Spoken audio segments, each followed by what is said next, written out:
Small business war stories. Small businesses are the soul of America. And this is where they tell their stories. I am your host, Pablo Fuentes. Hey, lovers of small businesses and good stories in general. Welcome to today's episode of Small Business War Stories. And today is a really cool episode.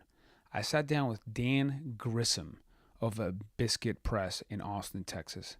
And Dan is a really interesting guy who I found his art. I go to a coffee shop called Radio Coffee and Beer here in Austin. And he has some fantastic art there, some murals and some beautiful art. And he's done covers or I should say show posters for people like Kings of Leon and Metallica. And he's really an up-and-coming artist in Austin. And we had a really good, soulful, solid conversation about what it means to be an artist as a business. And if you have ever wondered for yourself or for other people, basically how to think about your art in ways that you can make a living without, quote-unquote, selling out. This is a really interesting conversation that we had. And Dan shared a lot of his philosophy and his learnings on the subject. And you have to check out his art. It's fantastic. It's really cool stuff. Again, Dan Grissom from Biscuit Press. And this episode is brought to you by Proven. Proven is a small business hiring tool. It's a company I started, and it is a very good way for you to hire people for your small business. It's a good way to organize all of your hiring and collaborate with your teammates. Go check it out at proven.com. And we have blog.proven.com is our resource blog where you can go learn about different things that can help your small business. So all of these small business war stories episodes live there, and we have articles on many different topics that can help you. Again, you can find those at blog.proven.com. Without further ado, let's get into today's episode with Dan Grissom of Biscuit Press in Austin, Texas. And we are live here in beautiful Austin, Texas. And today I have the pleasure to sit down with Dan Grissom of Biscuit Press. Welcome to the show.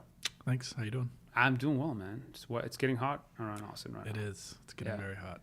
We're about to enter the, whatever it is, like 100 days of 100 degrees. Yeah. We had a really hot May. And a lot of the trails that I take my dog on in the mornings have just gotten a lot hotter. Gotta go earlier. Yeah. Gotta go earlier. Cool, man. So I'm fascinated by your work. I have to admit,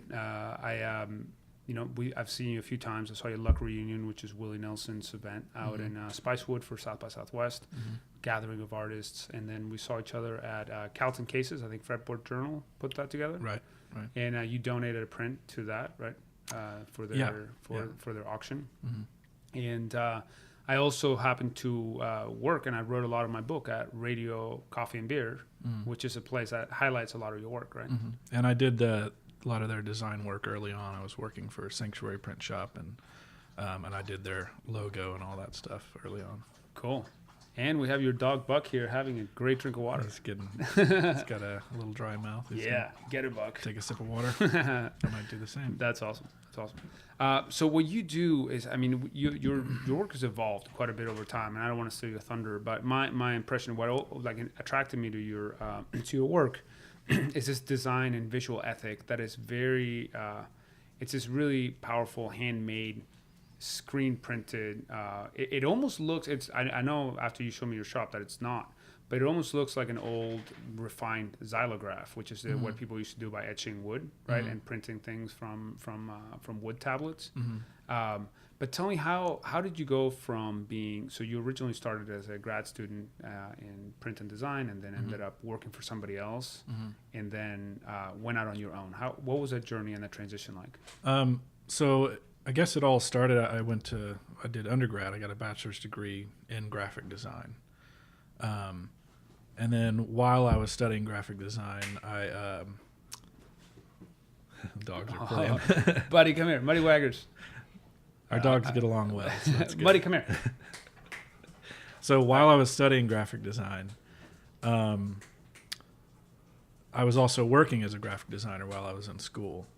And there were things I didn't like about the things I didn't like about graphic design were when I had projects that basically boiled down to me trying to make someone else's bad idea look good. Okay. I didn't like the part where I had to work with someone else's bad idea. Right. So you wanted to be the originator. Right. That actually led me, at the end of my bachelor's degree, we'd have a senior art show, which should have been in graphic design because that's what I was studying. But I ended up doing my art show in painting and printmaking, even though I was not getting a degree in that. I'd begun to focus on that, and I talked to my professors, and I was like, hey, can I do this instead of that? And they were like, sure. And so as long as you do it right. So that's what I did. So then when I went to grad school, I studied painting and printmaking, even though my undergrad was in graphic design. And then after getting out of college, I sort of learned to pull all those things together and sort of make a path out of it. Very cool. Yeah. So how would one of the things that I touch upon with a lot of our guests, and that I also cover in the book that I'm writing, is that kind of leap of faith that you have to take along the way, right? Mm-hmm. Or like from your first job to working for somebody else, and then to kind of jumping off the cliff and assembling the plane on the way down and figuring out. So what was that like for you, and how did you know it was the right time? So for me, I think the dream of any young artist is to be able to make a living doing that and be able to rely on that. And so it's something that's sort of always been in my sights, but felt really distant, And then whenever I was in college, I made some bad financial decisions, ran up some credit card debt. Sounds many of us do that. Right. Oh, my band needs a PA. I could just put it on a credit card. That sort of stuff. And so then I had to kind of dig myself out of that credit card debt. So once things in my career started looking towards, I might be able to make this happen. My number one priority was, okay, I got to get out of debt if I'm going to make this happen, just so that this transition isn't me dropping off and then still having this monthly bill that I had to pay. How did you know? So you just told me right there that there was a moment when you knew that was a possibility to make this happen. What were the things that you kind of like saw? So I started working a few years ago. I started working for Tim Doyle, who's a poster artist for Nakatomi. That's his business. And working for him, I sort of saw where my art could kind of fit into this market. And he's really good at figuring out his market and marketing himself and doing what he wants to do art-wise, but also realizing that, like, thinking about the money end of it and that sort of thing. So I learned a lot from him, just sort of watching him do that. And he would do these art markets and craft shows and stuff like that. And then I started thinking, wait a second, I could do these too. So I started doing them and realizing and getting my stuff in a couple of shops downtown, and then realizing this might be something that I can make permanent. So then what I did was, because the whole time I was working for him, I was also doing freelance design work and selling my own stuff on the side, which he's totally cool with. He was super supportive of everything. And so for about 8 months, I took on as much freelance work as I could possibly get because I needed to pay off this debt. And so I worked extremely hard. I was working full-time for him and then coming home and nights and weekends working full-time for myself, doing freelance design work. And basically just hustled like crazy and didn't have a day off for like 6 to 8 months until I was able to pay off my debt. And then got to a point where I'm like, this is happening. I can do this now. And like I said, he was super supportive, and I gave him a notice, and he helped along the way, and everything kind of fell into place. That's cool. Let's talk a little bit more. So before we started taping here, you told me that there's a podcast. Let's give him a plug. Who's the designer that has this? Adventures in Design. Okay. It's a great podcast. Mark Bricky, he was a designer, poster artist. Yeah. But yeah, he talks a lot about sort of the business end of doing what I do and interviewing people that do what I do successfully. And so that podcast was definitely super helpful as far as this podcast I'm sure is for a lot of people, as far as like me hearing other people talk about things they went through, and also hearing, like the name of your podcast, Small Business War Stories, hearing people's war stories and hearing that things don't always go exactly as you plan, and sort of I don't know, having sort of even if it's kind of in the ether, having like a friend who's been through that, to hear them talk about it and being like, oh yeah, that's kind of like what I went through or what I'm going through now. Yeah. And maybe it's not all doom and gloom if they came out the other side. Yeah, no, that's a big thing that drives me, to be honest, is kind of serving as a connector and like this weave, this cloth of people all over the country doing all these things, and because you have probably a lot of things in common with somebody doing something similar, and we just talked about Patrick Masterson in Louisville, and you probably have similar challenges. But what are some of the specific lessons? So I'd love to. I think that's a really important pain point for a lot of people, especially people with artistic inclinations, to then how do you turn this art into something that not just feeds your soul, but also feeds your family and puts a roof over your head. What are some of the specific lessons that you've seen, that you've learned either from your mentor that you mentioned, or from this podcast, or other things that you've picked up along the way? I think one of the big things that sort of fell into place for me is sort of letting go of the idea of selling out, I guess. Because, you're a musician as well. Like when you're playing music or when you're in art school, whatever, there's this whole idea of like, oh, it's not about the money. It's just about me expressing myself, blah, blah, blah. Which, like, that appeals to me for sure. But at a certain point, you become an adult and you realize, oh, I also need to make money if I want this to be my thing full time, unless your family just has tons of money and you don't have to, then that's one thing. But yeah, like for most of us in the real world, you got to figure out how to make it work. So that was one thing. And then another thing that's not necessarily related, but really thinking about the numbers as far as like, I make products, basically I make art, and thinking about the numbers of what I can sell something for. So pricing, essentially. Pricing, yeah, basically. Yeah. Because, a lot of people, especially in art, if they sort of get into selling their work, they don't really think about that so much. Because, like if I'm selling prints, if I want to sell to a place wholesale, that means I got to sell for half. Mm-hmm. So I need to be able to still make good profit at half of what I want to charge. And so you have to kind of reverse engineer your numbers. And then, I go to these, I'm in a consignment shop downtown Austin, Parts and Labor, or not downtown, it's on South Congress. South Congress, yeah. Which is a great shop. And, having my stuff in that shop has definitely made it possible for me to be a full-time artist, because a lot of people go in there.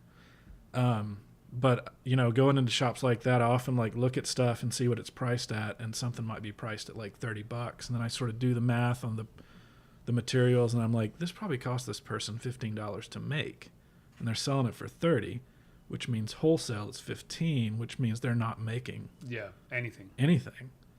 And so, thinking about that sort of thing is huge. How has your pricing evolved over time? Because you started a couple years ago on your own, right? Last May. Yeah. But you've made, posters for folks like Kings of Leon. That you did something, and you did some for a recent show at Red Rocks in Colorado. Mm-hmm. Yeah. So your profile is definitely rising, and your demand is going up. So how do you think about your pricing as you continue to have more? Because right now, if somebody were to come to you today, it would probably you probably have some sort of backlog of projects that you're working on, so you couldn't do it immediately. Right. And as that grows and you get your name more out there, which I'm very confident you will, how do you think about your pricing evolving like that? That's definitely something that I'm still figuring out. Yeah. I think, I do think that that I'm probably still charging like a little lower than what I should be for some things. I had an interaction recently where somebody reached out to me and they were like, how much do you charge for this? And it was like a big client, like a big name client. And I threw out a number that I felt was like fair, but reasonable.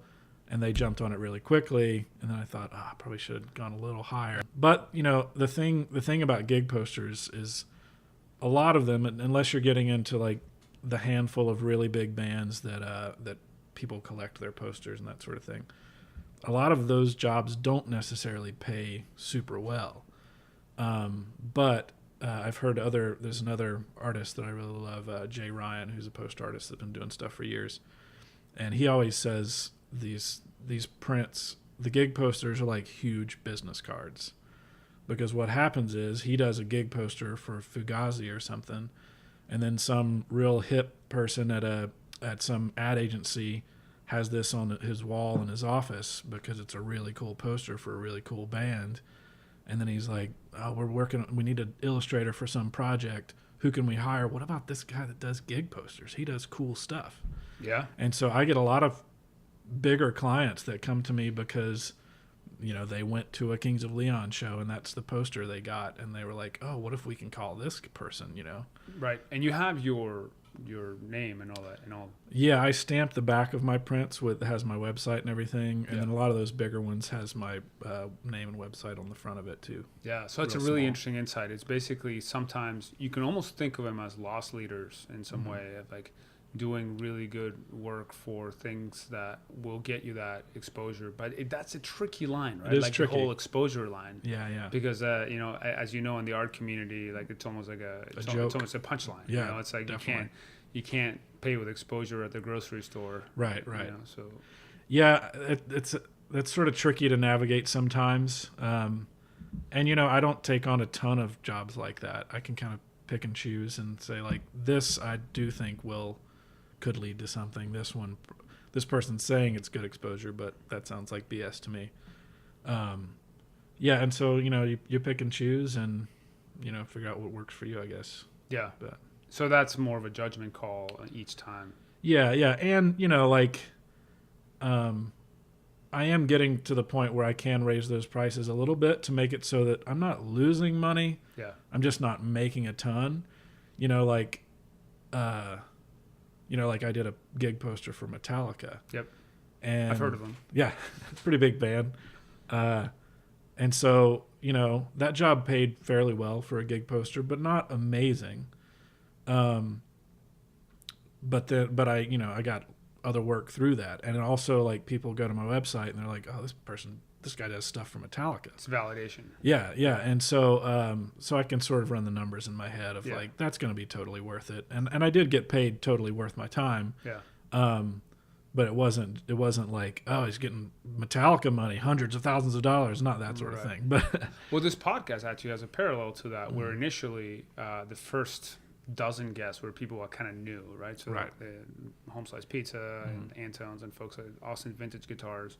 And then as people come and to your podcast and they listen to them and they see the guests, there's this validation of like, okay, yeah, this is, and you did that when you agreed to sit on this podcast, right? Right. So there's a lot of, you do have to early on like figure out how you're going to get your name out there, and then the more you do it, the more you get to pick and choose, right? Right.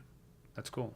Yeah. What any other lessons that you can think of from that podcast or from your mentor in terms of marrying this world of art to, because it's something that we haven't really discussed a lot on this podcast, but there have been quite a few folks that are art oriented on it. So I think it's really interesting. Yeah, I think for me, because I definitely we were talking earlier about the idea of selling out or whatever. So a long time ago, this is probably 15 years ago or so, I got to meet this guy in a band that I liked at the time. I don't even remember who it was now, but I remember we asked him like, "Oh, do you have any advice for us as like young musicians?" And he just said, "Just make music that you would want to hear, and then try to find people like you to market yourself to." Yeah. And so that sort of got me thinking about like, you can sort of be, I'm in this for me, I'm in this because I want to do what I want to do. But you also have to realize not everybody's just going to find you. You might have to find them. Mm-hmm. So you have to find your audience. You have to get off your butt and get yourself out there, I am firsthand familiar with that. Yeah. I mean, I think that's super important. And I think a lot of artists And I definitely did for a long time have trouble with that. We sort of get in our little bubble, Yeah. make our art, and There's a little bit of that. If you build it, they will come and tell. Like, I'm going to put Right. my stuff out there, and it's going to shine like a beacon that people are Right. going to find. And that's not the reality for most people. it depends on your definition of out there, to put something out there. You know, like a lot of people, the idea of putting something out there is like, I'm just going to put it on my website. Mm-hmm. Nobody's going to look at your website. Or on Spotify. Right. Yeah. But, you know, Instagram has been huge for artists. I pretty much just follow artists on there, and there are tons of artists. I know there's a guy that works at he probably doesn't anymore, but he was working at a bar downtown, and he was an illustrator, and then he was really great, but didn't really have a name out there. And he started really working Instagram and just like selling pieces on Instagram. And now he's like doing that full time and working on like a big comic book or something. Yeah, it's you got to get yourself out there. You got to find the people that want to see your stuff. Yeah. You know? And that's, you know, I do a lot of craft shows and art markets. Yeah. And A lot of that is just getting out. Yeah, a lot of that is just about getting my stuff in front of people. Yeah. You know, because Are they mostly here in Austin, or do you go outside of Austin? I'm doing one in San Antonio this weekend, actually. Okay. This weekend that we're recording this, I'm sure this comes out much later, but Yeah. but yeah, so I did one in San Antonio back a week after we recorded this. Okay. Blast from the past. Yeah. I mean, most of the ones I do in Austin are in Austin. I'm extremely lucky that Austin is a city that has a lot of stuff like that, and a lot of tourism, people coming into town. They want something from Austin. They want something from an Austin artist. That's what my Parts and Labor does so great, because they're like right in that shopping district, and they have fresh customers coming through there every single day. All the time. Yeah. And so my stuff through there gets in front of new eyes like every day. That's awesome. That are, you know, maybe they're staying at the hotel across the street and they want to pick up a piece of art or something before they leave, and that's where they go. Yeah, but you've also shown your stuff, and so we were talking about Spoke Art before, which is a really cool gallery. Yeah. They have one you said in New York and one in San Francisco? Their main location is in San Francisco, and then they opened a New York gallery. Right. And you did an amazing, awesome print that's inspired by a scene in No Country for Old Men. Yeah. And they do these kind of inspired by movies shows. Sure. That's kind of the best way to put it. Yeah. They do a lot of sort of taking a certain director. They did a Wes Anderson one that they've done. They've done that one like 7 or 8 times. Tarantino, Coen Brothers, Miyazaki, who I did a print for, who's a Japanese animator. Yeah, and those are cool because I don't do a ton of pop culture stuff, but that gallery is great, and that gets a lot of people, looking at stuff. And I had seen your work before I even knew that your work, that your work was yours. Right, and then through that, I get other gigs through that. So, for example, I just did an illustration of Wes Anderson for like a French film magazine called So Film, that they found me through the Wes Anderson art show that Spoke Art did.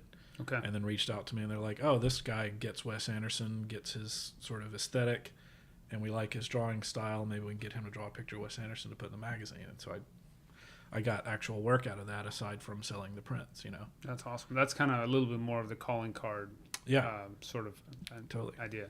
Mm-hmm. But it's interesting. You said you don't do a lot of pop culture stuff, but you do gig posters, which are arguably the bleeding edge of pop culture, right? Yeah, well, I say that's different because in those cases, like that's the band hiring me to do work for them. What I mean by that, there's like a lot of people that do like pop culture art, which I don't have a problem with that necessarily. It's not something. You mean that like derivative work? Derivative is kind of a bad word to use. I would say kind of a mean word to use. Oh, is it? Okay. Well, just like.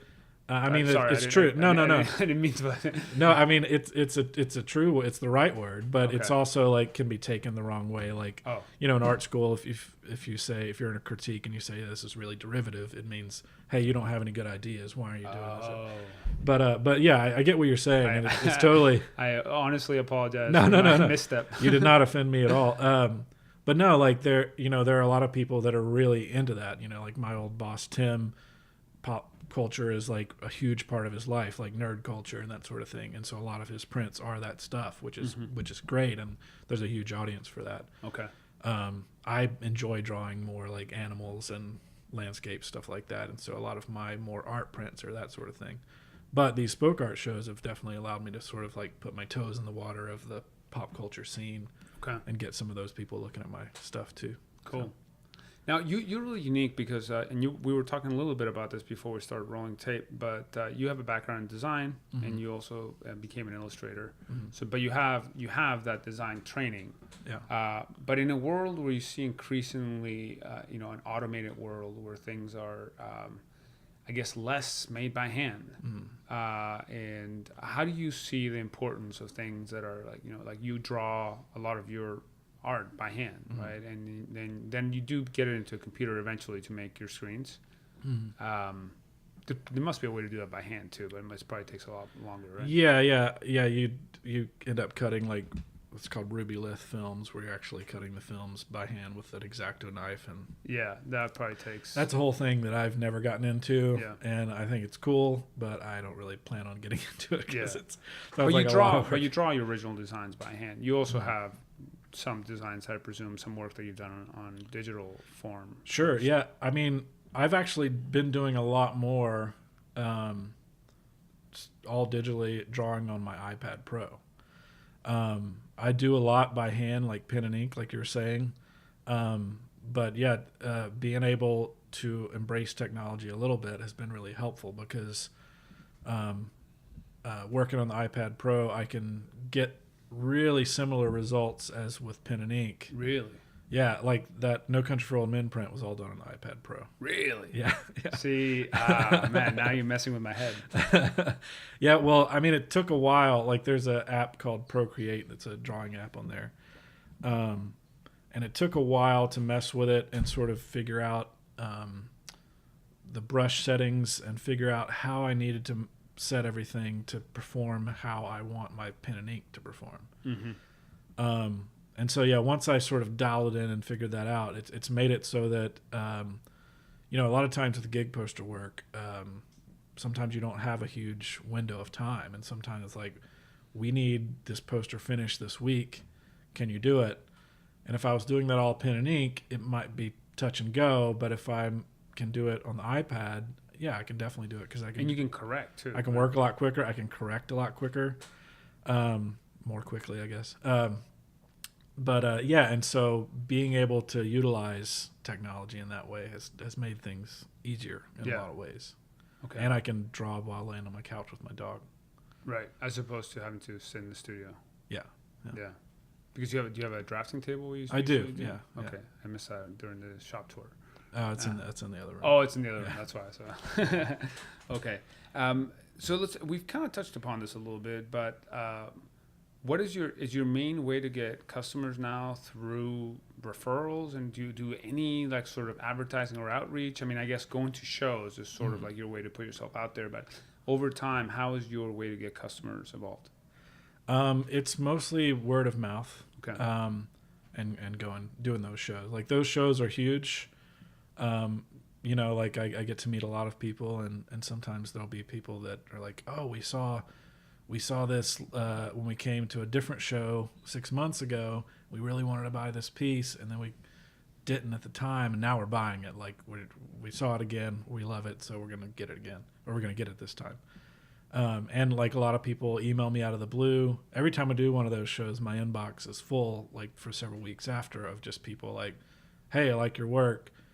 Do you do logo work or whatever? Which a lot of that stuff I'm turning down now because I don't really have time for it. But that's a high quality problem. Yeah. That means you gotta charge more. It's a good problem to have, But yeah, everything has been word of mouth. People either seeing my work somewhere. A lot of times people see like the mural that you saw at radio, or anything, all the stuff that I've done for radio. That's been huge. Mostly word of mouth at this point. Cool. So I guess in some ways going out to a show in San Antonio, which that's a little different, happened, but already happened. Is right. Well, I did that. I've also done that same show for 2 years. Okay. So I've been there before. Cool. Yeah. What's the strangest thing you've come across in your line of work? And I guess the strangest thing is the weird jobs that weird things with. I've had some weird things with celebrities. okay, There's one that I can't really talk about. yeah. But there's Can you tell the story without saying the name? yeah, I Okay. think so. So there's a pretty major, like A-list celebrity, that I've weirdly gotten the job and have I've designed his personal family Christmas cards Okay. for the last 8 years, Okay. and it's real strange. It's Okay. a strange interaction, a weird email interaction, and so that one's pretty weird. I can tell you about it afterwards, but I Sure. probably can't say his name because there's like non-disclosure agreements and stuff like Fair that. enough. Another weird celebrity thing. So I really love the filmmaker Jeff Nichols. I'm not familiar. He made Take Shelter. Okay. He made Mud. He's done a lot of really beautiful films. And so once I got an email in my inbox, and I started reading the email, and it was like, hey, my wife and I were at radio. We saw your mural, and then we started looking at your website, and we really like one of the pieces, and our anniversary's coming up. I wanted to maybe buy a piece for our anniversary. And it was like, let me know if we can make this happen, Jeff Nichols. And I got to the end of the email, and I was like, wait, Jeff Nichols that's the filmmaker. I was like, there's no way that's him. And it turned out to be him. It's this filmmaker that I love. Yeah. And so he bought a piece for his wife for anniversary, and then he was like, I owe you a beer, and we met up and had drinks and hung out for a couple hours, and he That's told me pretty cool. all kinds of weird stories about making movies that I love, you know. That's So awesome. It was pretty crazy. Yeah. Yeah. I mean, if you keep putting your stuff out there, like the things I need to find, you find it. Yeah. And another kind of weird story, I guess, is like there's always little stuff like this, but so the Metallica thing. So for that was through my old boss, Tim. Okay. I talked about earlier. So they basically hired him to curate the tour series. And he's talking to someone who's talking to someone who's talking to Metallica, basically. There's like several layers. And so he hires all these artists, gets them approved, and then we all have to do sketches and get those approved. And so everybody submits their sketches, and one of the people kind of in the middle that I don't know if he had never listened to Metallica or didn't really know what kind of music or what their aesthetic is. At some point, when all these preliminary drawings got sent in, he was like, I don't know if they're going to approve this. It's just like all skulls. Like all the posters are skulls and all this dark stuff. And then we were like, are you kidding? Yeah. Like, have you looked at any Metallica shirts? You got to listen to the Red Lightning. We're like, have you looked at any of their shirts? Yeah. And then he was like, okay, I guess I'll send it. And then he sent it to them, and they were like, yeah, these are all great, perfect. And he was like, okay, I guess they're into that. And so it's kind of weird, like this sort of clueless person in the middle that was just kind of like, I thought it was sending posters to Steely Dan instead. Or yeah. I didn't quite get who he was dealing with. But there's always something like that, you know. Cool. Can you think of a time when things went really wrong, like things went south, and then what'd you do about it? I don't think anything's gone crazy wrong for me yet. I'm still pretty early on. You know, I've been doing this for a year, full time. So yeah. Oh, well, I did think of one thing. So, this was not when I was doing my own business, but when I was working for Sanctuary Print Shop. I was doing letterpress stuff and screen printing. And so I was doing a print job for somebody, and it was like for a photography company, and it was all this beautiful letterpress stuff with all these quotes and stuff on it that he was giving out to people getting wedding photography and that sort of thing done. And so I completely printed everything, looked great, and then sent them to him, and he found a misspelling. Oh. And he realized it was his fault, and he was really cool about it. Yeah. He was like, there's a misspelling. This is totally my fault. I sent you the wrong text. I need to get these redone. And I was like, man, I'll meet you halfway, and I'll redo them just for the cost of like doing the plates and the labor. Like I I'm not going to charge you a completely new setup, Sure. you know, because I already had the inks mix and everything. And so I kind of met him halfway on the price of the redo, and then we printed them again. And then when I got to the end of the printing, I caught another misspelling that was my fault. Oh man, that is brutal. And so I was like, oh man, this one is totally me. Like, he should have caught it on the last proof. go round, but this is definitely me. It was like a quote from Edgar Allan Poe or something. Yeah. And it was the wrong Allen, like the wrong spelling of Allen, you know. Because it's Allan, right? Yeah, it's an AN instead of an EN or something like that. And so at that point I was like, man, you've been through the ringer. Like, I'm just gonna do it. Yeah, at that point you just gotta eat crow. That's point. Yeah, sometimes you just gotta like be the nice person and get the thing out the door and call chalk it up. Yeah, we've touched upon this kind of situation with a few guests. Matt Ike from Mule Resonators comes to mind, and like, you know, you just want to make the client happy, and like sometimes being right is not the priority. No. And there's another one, Dan Mitchell, who's a photographer in Columbus, Ohio, and he lost all of his files, and he had to own that. Yeah. That's that happens, but yeah, you have to be long-term greedy in those situations, right? You have to like make sure that the customer's happy, and sometimes you have to eat crow. Yeah, and you know, it's definitely like a long game in that sense. Realizing that, you know, like, might lose a little money on this, or, you know, maybe just not make a profit, but maybe lose money. But the next job will make up for it. Yep. And then I'll be back on track. So yeah. What's your vision for this? What do you want to do? So you currently have a really cool shop here in your house. Yeah. In a very large 2-car garage. So there's quite a bit of space. But what's your vision? I mean, you're becoming, and you know, more and more in demand. You're doing great work. Where do you want to take this in the next 10 years? Well, I definitely need a little more space, not a ton more space, but there are a few pieces of equipment. I also like sort of collecting this whole equipment, even, you know, like most of my work, which we've been talking about, is screen printed, but I also do letterpress work sometimes, and I have a letterpress in there, and then my friend Lindsay has an old letterpress in there, and I like sort of collecting all that stuff and using it. And then also kind of need a big industrial paper cutter. I'm currently using my old boss's. He lets me go in there and drop a little money in the tip jar, basically, to help him get the blade sharpened, and I get to use the paper cutter. But so I definitely need to expand my space a little bit. I'm kind of outgrowing this shop. I would say within the next 10 years, I think ideally I would want it operating with maybe 1 or 2 employees, and like maybe somebody taking care of the numbers and emailing clients and that sort of thing. Are you hiring right now? Should we put it out there to the universe? Not currently hiring. Not currently hiring. I'm still at the stage. But if you're interested, follow my Instagram so you find out when he is hiring. I'm still at the stage, both space-wise and like employee-wise, that I'm trying to make it work as well as I can for as long as I can, so that I don't really jump off into the deep end. Yeah. And yeah, my space is free at the moment because it's a part of my rent. Yep.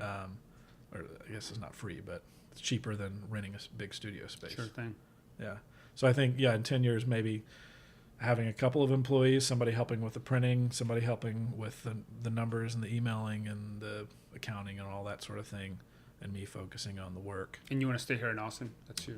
Yeah. I mean, I'm from Louisiana originally. Oh, where really middle of nowhere, really, really small town called Nebo. Okay. That's north? Central Louisiana. I love Austin. I've been here for maybe like 15 years now, something like that, maybe less. But I love it, and it'd be hard to move. Yeah, it's got a great vibe. It's got a good vibe, and like I said, you know, with doing what I'm doing, there are lots of craft shows and markets and tourists and that sort of thing, and it's just growing and growing, and there are things about Austin it's growing out of that I kind of am bummed about, but it's also growing in lots of good ways too. So it is. Yeah, it is. Where can people find you? So if people are interested in learning more about your art, you do a lot of stuff on Instagram, right? Mm-hmm. And then what are your handles and aliases? On Instagram, I'm at Dan Grissom, DANGRISSOM. Yep. And then my website is biscuitpressatx.com. I have a store on my website that you can buy prints and enamel pins and different things like that. Awesome. And then Parts and Labor on South Congress. There's a couple places in Austin. A-Town Consignment has some of my prints too, and shirts and that sort of thing. But yeah, pretty active on Instagram mostly. I post process shots of drawings and things like that. So yeah, I will tell our audience, get one while you still can, because this stuff's going to get real expensive real fast. So well, that's one. So here's one thing that we didn't really touch on that I kind of wanted to touch on. That reminds me. So one thing that really got me into this, probably should have been earlier on one of the earlier questions. I kind of got sidetracked. So one thing that really appealed to me about printmaking when I started doing painting and that sort of thing, the art world felt really snobby. Growing up in like a middle class family, my parents couldn't afford like $1,000 painting. Yeah, same here. Yeah, and so that was they were paying for groceries and paying to fix the car and that sort of thing. And then when I got into printmaking, it's almost, I think of it as like the democratization of art, because with printmaking you're making multiples so you can sell them for less. But since you're making multiples, you're still making good as an artist because you're selling all these multiples. And because of that, I've had a lot of people that are, lower middle class or whatever, that have bought a print for me, and they're like, "Oh, this is starting me like collecting prints." So I'm like getting people collecting art who normally felt sort of priced out of art. Yeah. And so that really appeals to me about printmaking, and it's kind of what pushed me in that direction, is that I can sort of have my art in more homes, have more people see it, and be able to actually afford it. My prints aren't that expensive, and so that's been really important to me. That's cool. For sure. So you always want to keep a portion of your art accessible to people like that. Oh, definitely. Yeah. That's awesome. Well, Dan, it's been a pleasure and honor to sit down with you. Yeah. Thank you so much for your time. Thank you. It's cool to learn about your story. Thanks. And best of luck to you. All right. Thank you. All right. Thank you for listening to Small Business War Stories. If you enjoy the show, share it with a friend, or you can subscribe on iTunes, Stitcher, or on our blog at blog.proven.com. If you have an idea for us, we'd love to hear it.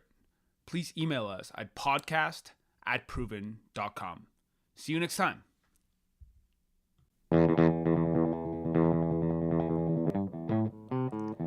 Small Business War Stories. Small businesses are the soul of America. And this is where they tell their stories.